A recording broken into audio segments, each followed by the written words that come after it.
마태복음 1장 21절부터 23절까지의 말씀을 같이 한번 합독하겠습니다. 시작. 아들을 낳으리니 이름을 예수라 하라. 이는 그가 자기 백성을 그들의 죄에서 구원할 자이심이라 하니라.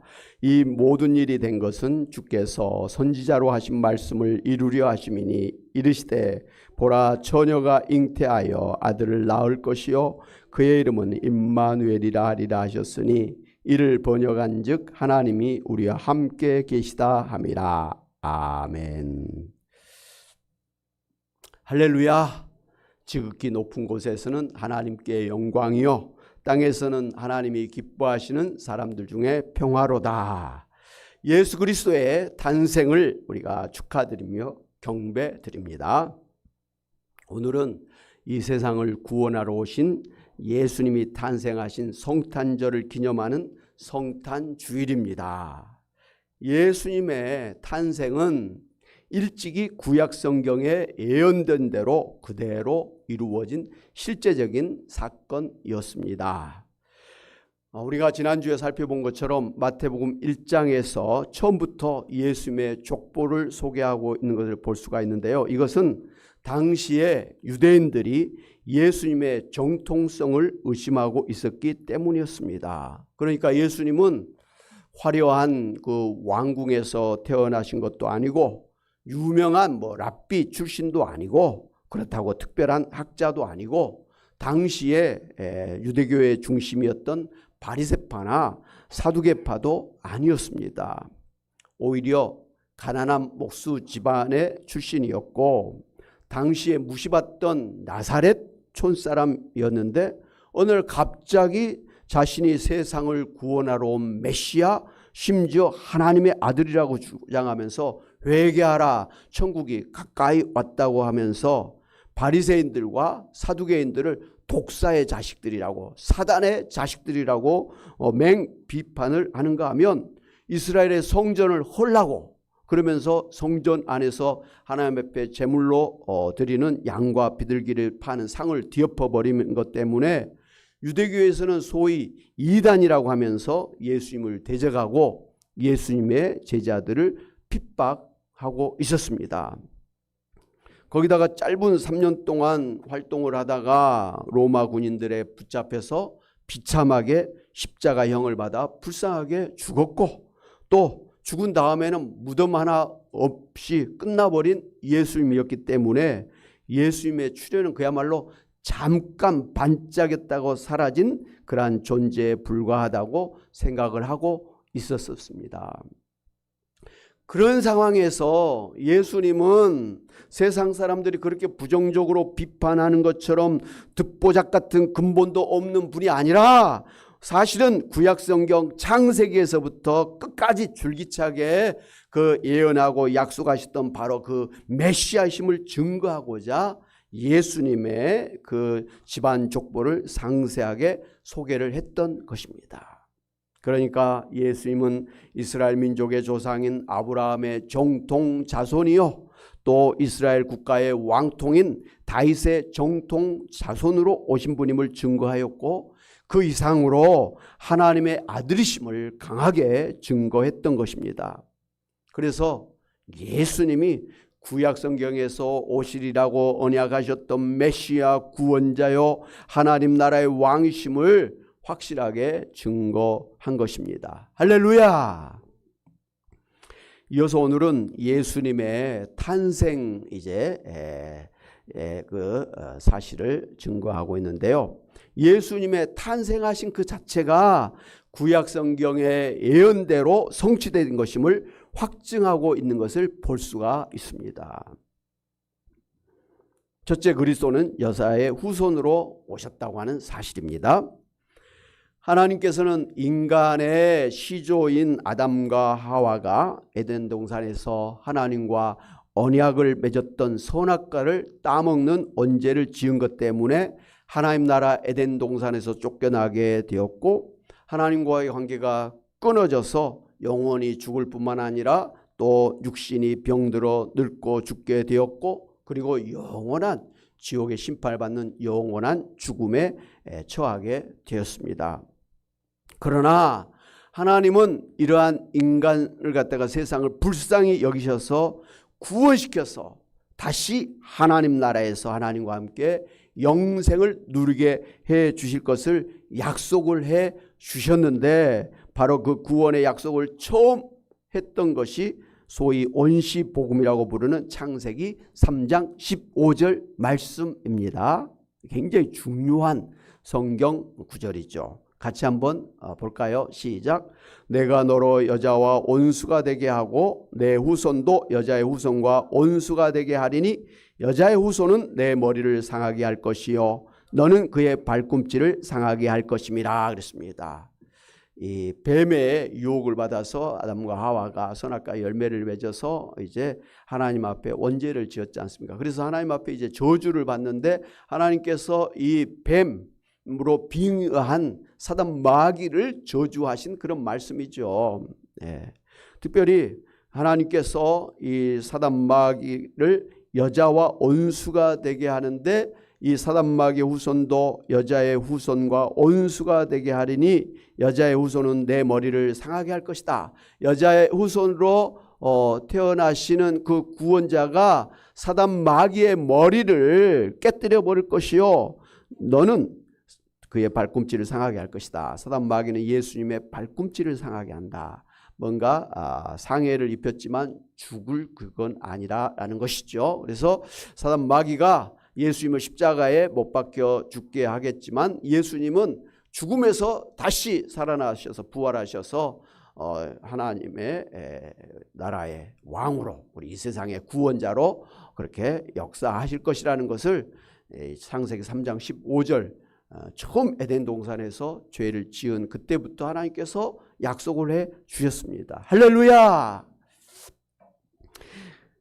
그러니까 하나님은 이 세상을 구원할 구원자가 여자의 후손으로, 다시 말씀드린다면 인간의 몸을 입고 인간으로 태어나실 것을 약속을 해 주셨습니다. 이렇게 하나님께서 이제 약속하신 대로 예수 그리스도가 여자의 후손으로 인간의 몸을 입고 태어나시도록 하시기 위해서 아담부터 시작해서, 그리고 이제 마태복음 1장의 족보의 말씀대로 아브라함으로부터 구약시대 42대를 거치면서 예수님의 출생을 끊임없이 집중적으로 관리하고 준비해 오셨던 것입니다.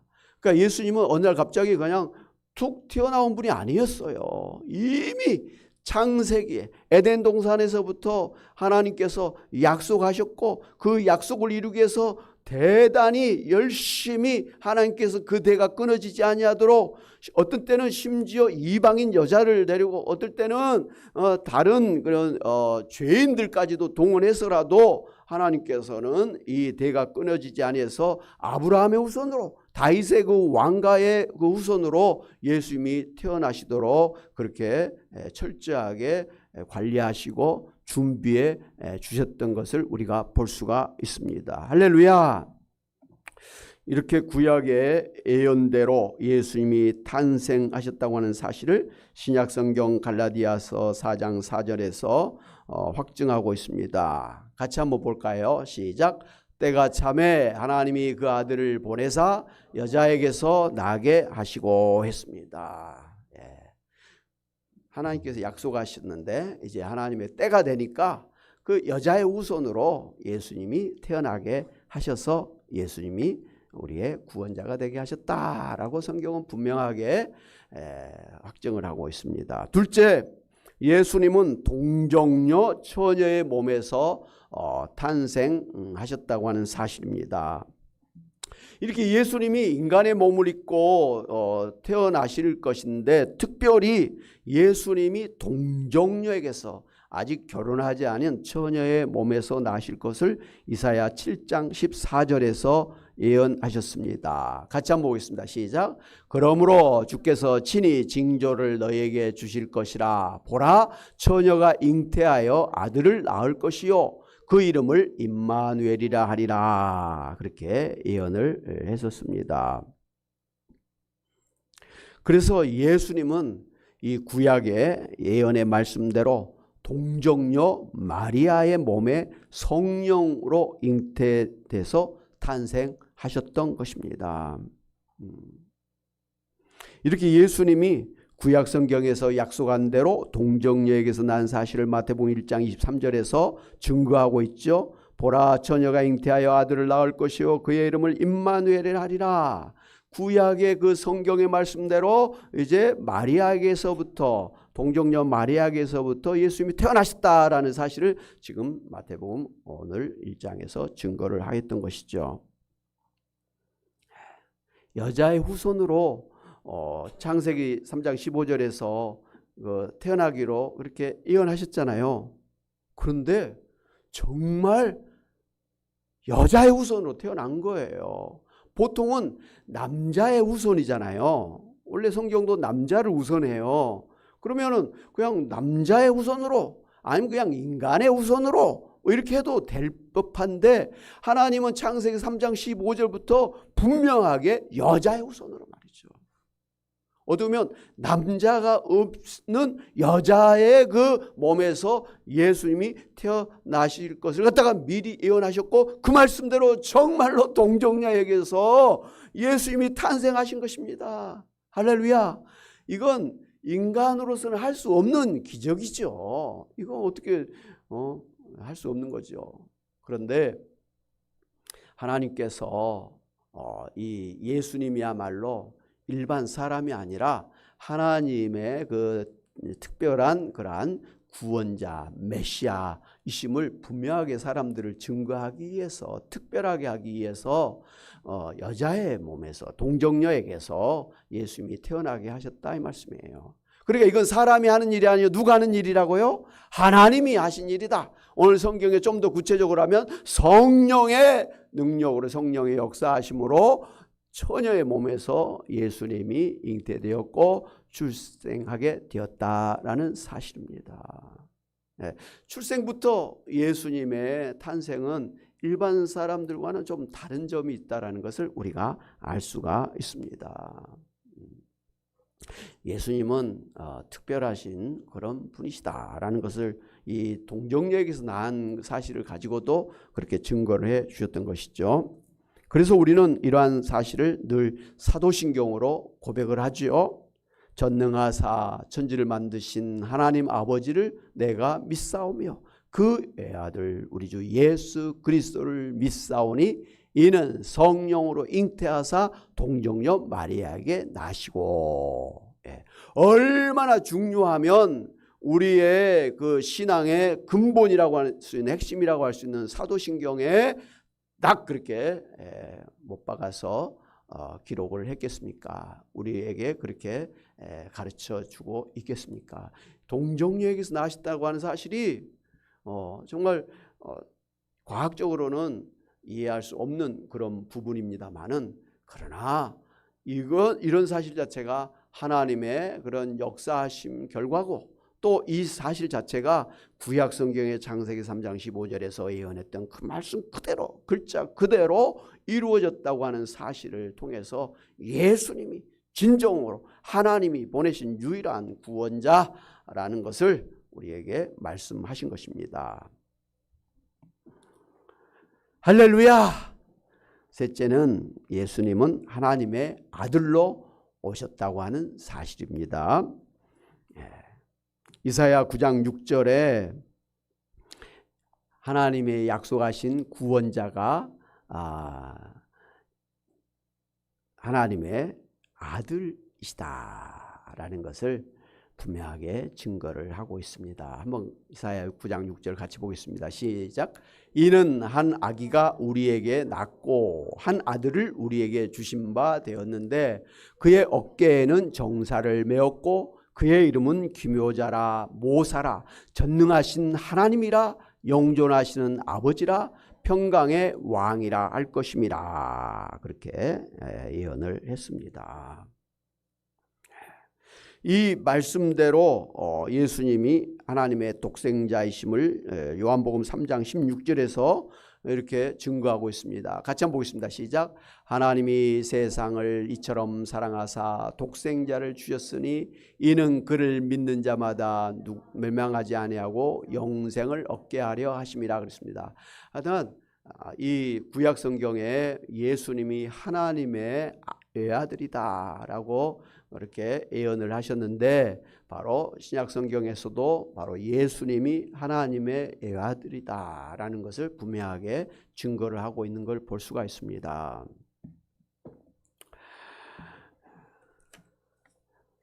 예수님은 인간의 몸을 입고 오신 참 사람이심과 동시에 사실은 그 근본이 하나님이셨다고 하는 사실이 중요합니다.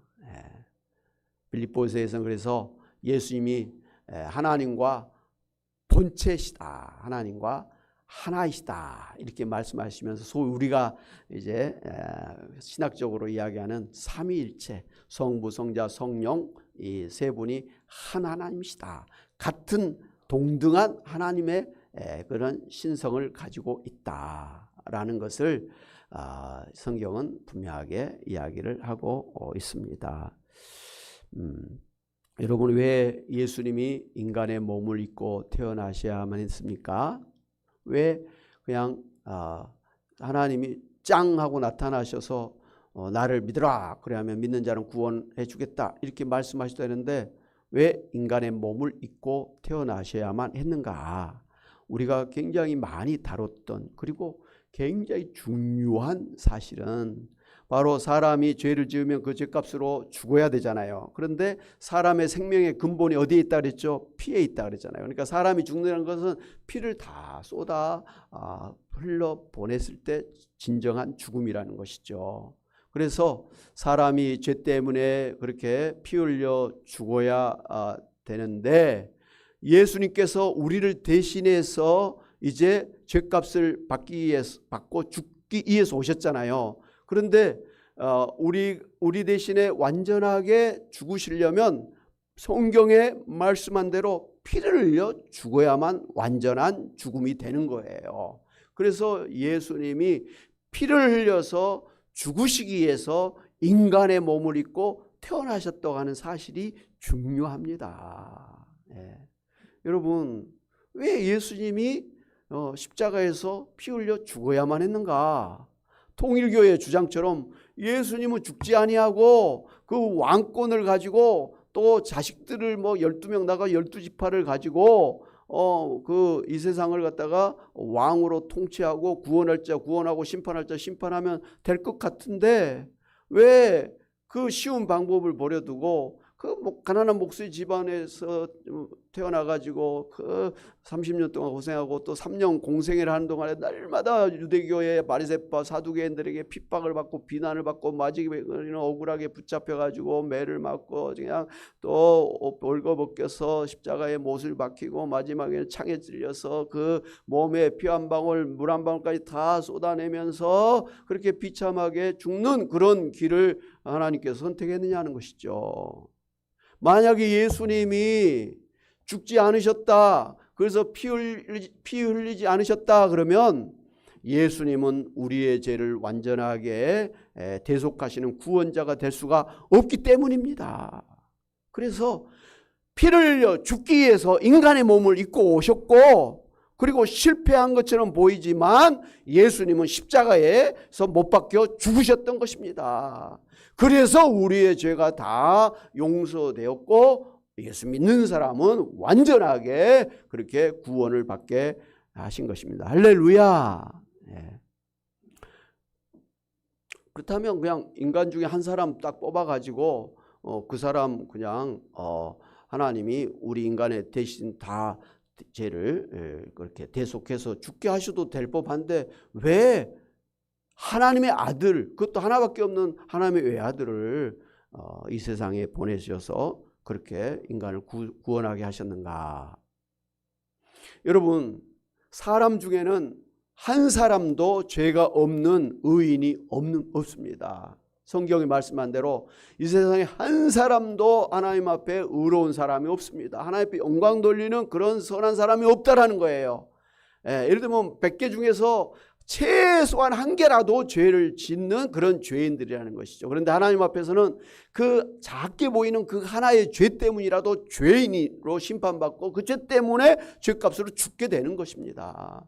그렇기 때문에 사람 중에는 어떤 사람도 죄가 없는 사람이 없는 것이에요. 그래서 사람 중에는 우리를 대신해서 죽을 수 있는 그런 사람이 없었기 때문에 하나님께서는 죄 없는 하나님의 외아들 예수 그리스도를 이 땅에 우리의 희생 제물로, 대속 제물로 보내실 수밖에 없었던 것입니다.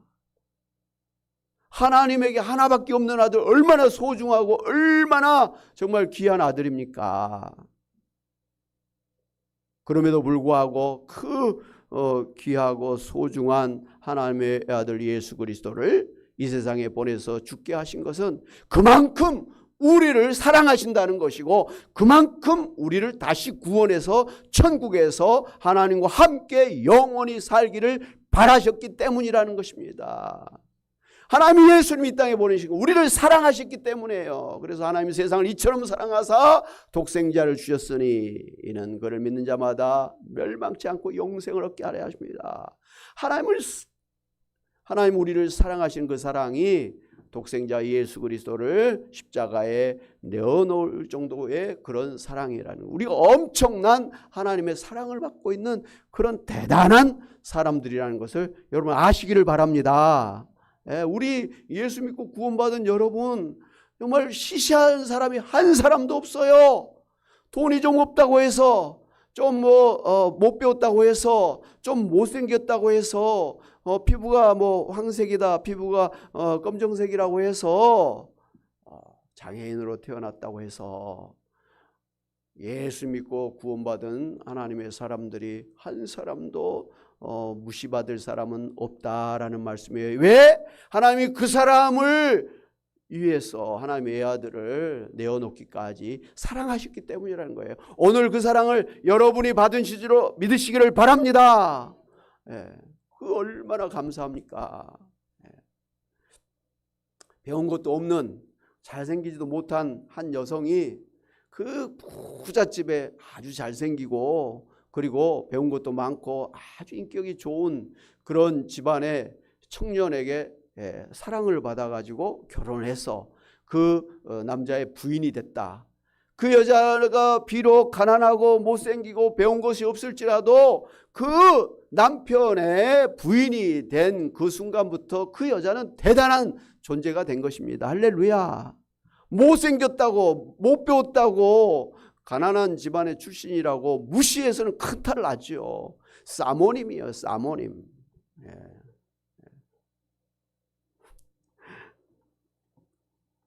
우리 이성경 사모님.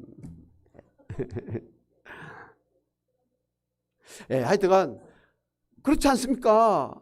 여러분 스스로 나는 잘난 것도 없어, 나는 가진 것도 없어, 나는 이쁘지도 않아, 내 자신이 보기에도 내가 왜 이렇게 생겼나, 이렇게 스스로 자기를 비하하고 열등감을 가질 수도 있습니다만은, 그러나 하나님의 사랑을 받은 여러분이라고 하는 사실을 안다고 한다면 여러분 스스로가 여러분 자신을 무시해서는 안 되는 거예요. 자부심을 가져야 된다 이 말씀이에요. 그게 자존감이라 그러죠. 자존감. 자기를 존중하게 생각하는 것. 스스로가 나는 하나님이 이런 사랑을 받을 사람이구나. 근데 우리가 조금 더 성경을 자세히 보니까 하나님 앞에 이런 사랑을 받고 구원을 받고 하나님의 자녀가 되고 천국의 백성이 되고 영생을 받는 그런 사람이 된 것은 언제부터 그랬다 그랬죠? 창세 전부터, 만세 전부터, 영원부터 하나님이 우리를 선택하시고 예정하시고 작정하셨다. 할렐루야. 에베소서에서 분명하게 증거를 하셨지 않습니까? 로마서에서 증거를 하고 계시지 않습니까? 대단한 사람들이에요. 대단한 사람들이에요. 여러분 스스로를 하나님의 그러한 엄청난 사랑을 받은 존재인 것을 여러분 확신하시기를 바랍니다. 예. 여러분 있잖아요. 애들을 키울 때 어려서부터 자존감을 팍팍 심어준 아이들은 그 애들은 잘 되게 돼 있어요. 좀 넘어졌다 할지라도, 좀 성적이 떨어졌다 할지라도, 좀 실패했을지라도 늘 자존감을 갖고 사는 거예요. 나는 대단한 사람이야. 나는 훌륭한 사람이야. 뭐 이런 생각을 가지니까 넘어졌다가도 실패했다가도 다시 털고 일어납니다. 그리고 끝은 성공이고 승리하는 거예요. 근데 어려서부터 부모에게 또 주변 사람들에게 어이 바보, 어이구 저것이 어떻게 해서 내 배에서 태어나는 거, 차라리 태어나지 말았으면 좋았을걸. 어이구, 집에서 엄마에게, 아버지에게, 형제들에게, 심지어 학교 가서도 따돌림을 받고 또 무시를 당하고, 그리고 심지어 선생님도 막 그냥 날마다 야단치고 때리고 뭐 그냥 이렇게 하는 아이들은요, 자존감이 떨어져요. 그런 애들은 결국은 나는 못난 놈이야. 나는 태어나서는 안 될 그런 사람이야. 나는 사람들에게 오히려 싫어함을 받는 사람이야. 그런 생각을 가지니까 안 되는 거예요. 여러분, 세상에서 가장 중요한 것이 다른 사람의 사랑을 받고 있다는 게 중요하잖아요. 사랑이 중요하잖아요. 근데 다른 사람에게 사랑을 받지 않고 있다고 하는 그 사실이 이 사람의 자존감을 무너뜨리고 이 사람의 인생을 무너뜨려 버리는 것이에요. 오늘 여러분도 형편이 어떠하든지 간에 여러분의 자존감이 떨어져 있으면 여러분은 실패하는 인생이 되는 것입니다. 그러나 오늘 하나님의 이런 사랑을 받은 그런 인생인 것을 분명하게 확신하고 나는 정말 생각지도 못한 그런 하나님의 특별한 사랑과 은혜를 받은 사람이구나. 이 수많은 역사 속에서 지나갔던 인생이 얼마나 많습니까? 지금도 말이죠. 거의 5억이 넘는 인구가 지금 지구상에서 살고 있는데 실제로 예수님 믿고 예수님 제대로 믿고 이렇게 주일이라고 해서 교회 와서 예배드리고 또 심지어 헌금까지 하고 이런 크리스찬은 사실 별로 없어요. 예수님 말씀대로 천국에 가는 사람들은 좁은 문, 좁은 길을 가는, 정말 많은 사람들은 넓은 길로 멸망의 길로 가지만 소수의 사람들이 좁은 문, 좁은 길로 간다고 했는데 여러분이야말로 좁은 길, 좁은 문으로 가는 소수의 사람이 돼서 천국에 영생으로 나아가고 있는 것을 믿으시기를 바랍니다. 그러니 자존감을 가질 수밖에 없는 거 아닙니까? 누가 나를 헤아리요? 누가 나를 무시하리요? 세상 사람들은 나를 무시한다 할지라도 하나님은 나를 존귀하게 여기시고 나를 기뻐하시고 나를 늘 이름을 부르면서 가까이 부르시고 기뻐하시는, 사랑하시는, 내가 힘들면 안 하서라도 인도하시는, 그리고 늘 나에게 말씀으로 인도하시고 내가 기도할 때 응답하시고 축복하시는 하나님의 그런 자식임을 여러분이 꼭 확신하시고 나아가시기를 바랍니다. 정말 살다 보면 다른 사람에게 정말 무시당할 때가 있어요. 다른 사람에게 인정을 받지 못할 때가 있어요. 그럼 사람들이 그 인정 욕구 그것 때문에 다른 사람의 인정을 받지 못하면 심기가 불편해요. 행복하지 않아요. 아무리 애를 써도 안 돼요. 하려고 하면 할수록 피곤해요. 좌절하고 절망해요. 다른 사람에게 인정을 받아야 사람이 제대로 자존감을 가지고 사는데 사람들에게 인정받기가 어렵습니다. 그러니까 성형수술을 받은 대부분의 사람들이 이쁜 사람들이라 그러잖아요. 이쁜 사람들은 계속해서 이쁘단 말을 듣고 싶었고 또 성형수술하는 거예요. 못생긴 사람 아예 포기하죠 뭐.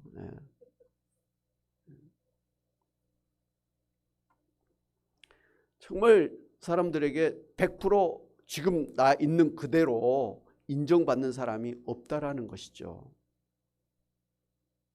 한 사람에게라도 정말 자기 자신의 인생이 인정받고 사랑받으면요, 그 사람은 정말 잘 사는 사람이에요. 여러분 주변에 딱 한 사람, 저 사람은 나를 인정하고 나를 사랑해주고 나를 무조건 좋아해주는 사람이 딱 한 사람이라도 있다고 여러분 생각한다면 여러분은 성공적인 인생을 살고 있는 사람이에요. 그러나 혹여 그런 사랑과 인정을 사람들에게 받지 못한다 할지라도 하나님만큼은 여러분을 인정하고 사랑하고 계시다고 하는 그 사실을 안다고 한다면, 그 사실을 붙잡고 산다고 한다면 여러분 얼마든지 행복한 인생을 살 줄로 믿습니다. 행복하기 위해서라도, 잘 사는 인생이 되기 위해서라도 정말 하나님이 독생자 예수님을 정말 이 세상에 보내셔서 나를 위해서 십자가에 죽게 하시면서 정도로 사랑하셨다고 하는 그 사실을 붙잡고 나아가시기를 바랍니다. 넷째로, 예수님은 다윗의 자손으로 베들레헴에서 탄생하실 것을 예언하신 대로 베들레헴에서 탄생하셨습니다. 미가 5장 2절 같이 한번 볼까요? 시작. 베들레헴 에브라다야, 너는 유다 족속 중에 작을지라도 이스라엘을 다스릴 자가 내게서 내게로 나올 것이라. 그의 근본은 상고의 영혼에 있느니라.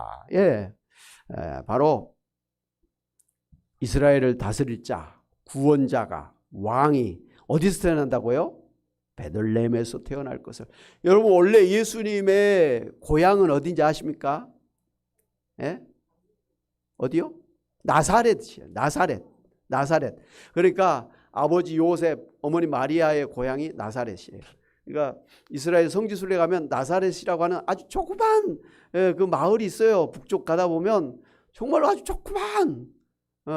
그리고 그 요셉이 살았다고 하는 그 당시의 집들 아주 뭐 동굴을 판 것처럼 시시한 그런 데가 보존되어 있어요.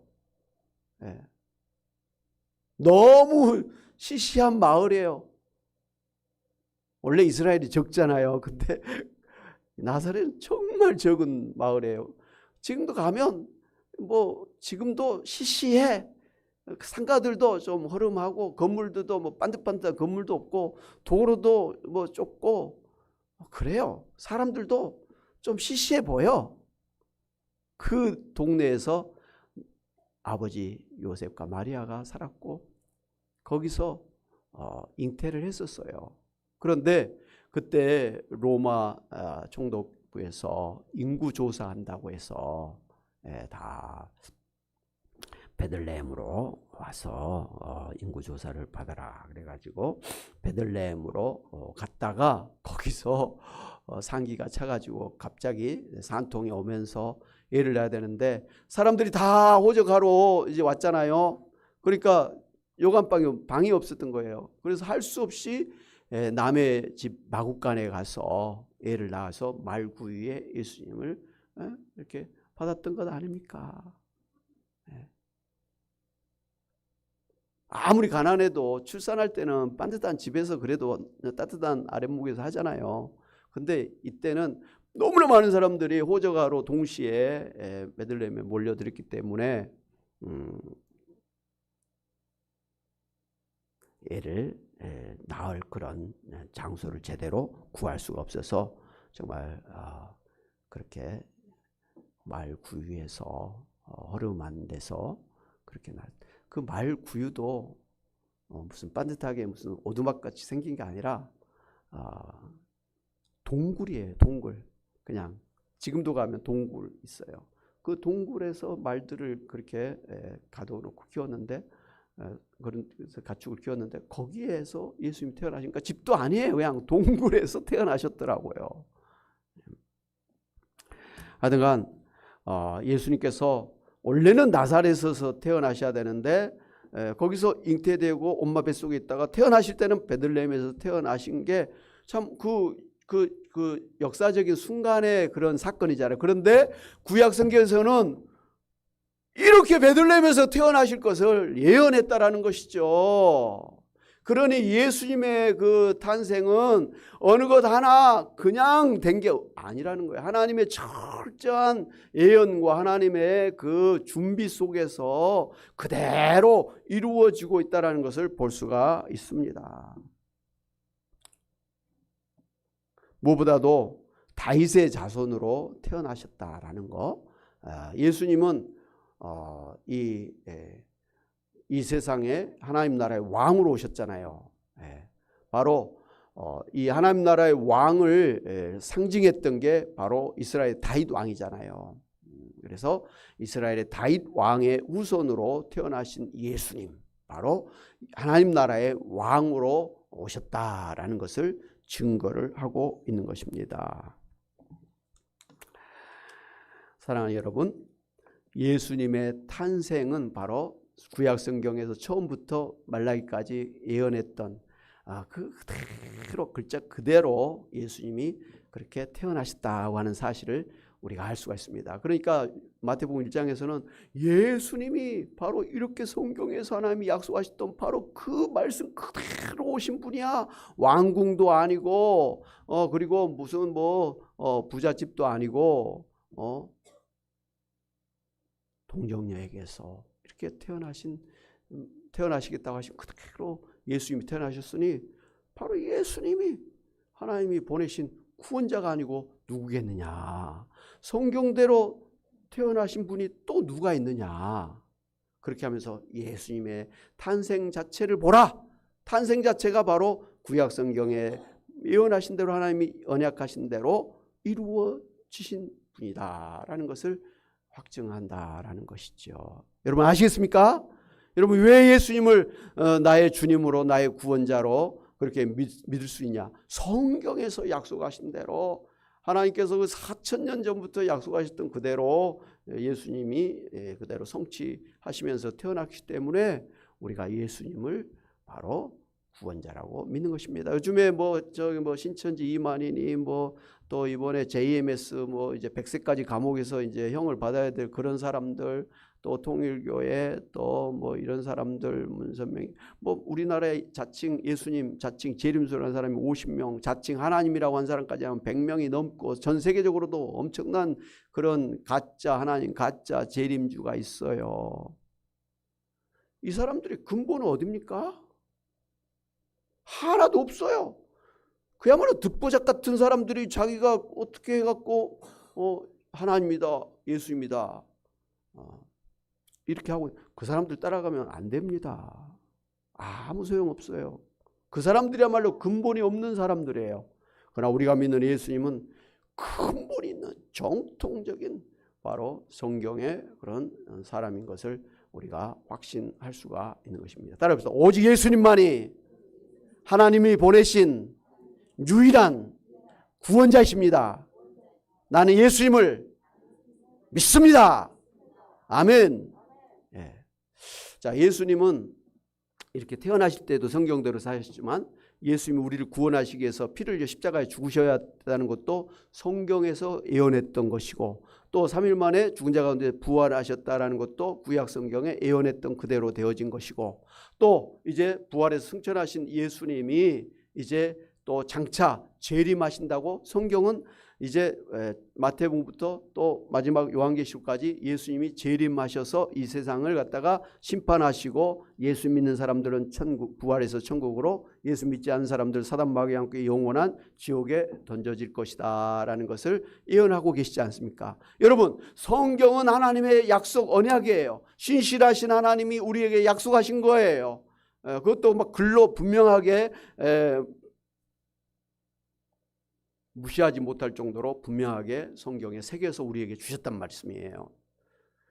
그런 하나님의 약속을 하나님이 지키지 않으실 리가 없다라는 것, 예수님이 태어나신 이 사건을 통해서도 하나님 한 번 말씀하신 것은 말씀 그대로 이루어 가시는 분이시라는 것을 우리가 알 때, 예수님의 십자가 부활도 승천도 성경 그대로 이루어졌다는 것을 우리가 생각할 때, 남은 이제 예언, 예수님이 재림하셔 이 세상을 심판하시고 새하늘 새 땅을 주시고 우리를 부활하게 하셔서 영원히 천국에서 하나님과 함께 살게 하실 것이고, 예수 믿지 않은 사람들은 불행하지만 심판받고 지옥에서 영벌을 받게 될 것이라는 것을 우리가 믿지 않을 수가 없는 것입니다. 여러분 믿으시기를 바랍니다. 예수님 다시 오십니다. 예수님이 세상을 심판하십니다. 하나님을 대적하는 모든 사단마귀와 모든 불신자들과 모든 죄인들을 심판해서 영원한 지옥 형벌에 던져버릴 것입니다. 그러나 예수 믿는 사람 누구든지 구원함을 받고 부활해서 새하늘 새 땅에서 영원히 하나님과 함께 살게 하실 것을 믿으시기를 바랍니다.